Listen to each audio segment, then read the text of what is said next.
இன்னைக்கு நம்ம ரொம்ப ஹெல்த்தியான பிரேக்ஃபாஸ்ட் ரெசிபி மரவள்ளிக்கிழங்கு புட்டு எப்படி பண்ணுறதுன்னு பார்க்கலாம். ஒரு மீடியம் சைஸ் மரவள்ளிக்கிழங்கு எடுத்து தோல் சீவிட்டு நல்லா கழுவி எடுத்துக்கோங்க.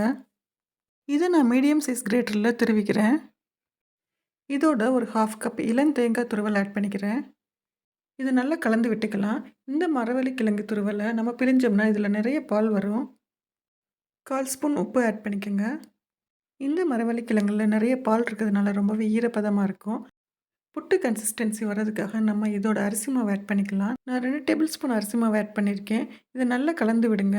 ஈரப்பதம் இன்னும் இருந்ததுன்னா இன்னும் கொஞ்சம் அரிசி மாவும் ஆட் பண்ணிக்கலாம். மரவள்ளிக்கிழங்கு பாலில் நிறைய சத்து இருக்கும். அதை பிழிஞ்சு தனியாக வச்சுட்டு நம்ம புட்டு செய்யக்கூடாது. அதுக்காக தான் நம்ம தேவைக்கேற்ப அரிசி மாவு ஆட் பண்ணிக்கலாம். கட்டிகள் இல்லாமல் நல்லா கலந்து விட்டோம்னா நம்மளுக்கு இப்போ புட்டு மாவு கன்சிஸ்டன்சி கிடச்சிரும்.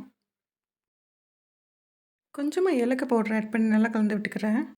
இப்போ நம்மளுக்கு புட்டு மாவு ரெடி ஆயிடுச்சு. இதை அப்படியே ஆவியில் வேக வச்சு கடுகு, உளுந்தம்பருப்பு, கருவேப்பிலை தாளித்து இதோட மிக்ஸ் பண்ணி சாப்பிடலாம். நான் இன்றைக்கி ஸ்வீட் புட்டு தான் செய்ய போகிறேன். தேவையான அளவு பவுட்ரு பண்ண சர்க்கரையும் 1 ஸ்பூன் நெய்யும் சேர்த்து நல்லா மிக்ஸ் பண்ணிக்க போகிறேன். நார்மலாக அரிசி மாவில் புட்டு செய்வோம். இந்த மாதிரி கிழங்கு சேர்த்து செய்யும்போது புட்டோட டேஸ்ட் ரொம்பவே நல்லா இருக்குது. குழந்தைகள்லேருந்து பெரியவங்க வரைக்கும் இதை எல்லாருமே விரும்பி சாப்பிடுவாங்க. இதை வேக வைக்கிறதுக்கு நான் வாழை இலை எடுத்திருக்கேன். பிளேட்டில் தான் நான் புட்டு வேக வைக்க போகிறேன். வாழை இலையை கொஞ்சம் எக்ஸ்ட்ராவாக கட் பண்ணி அதில் நல்லா நெய் தடவி புட்டு மாவு இதில் வச்சு ஒரு 10 நிமிஷம் வேக வைக்க போகிறேன் ஆவியில். புட்டு நல்லாவே வெந்துருச்சு.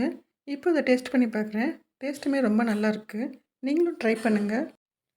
தேங்க்யூ.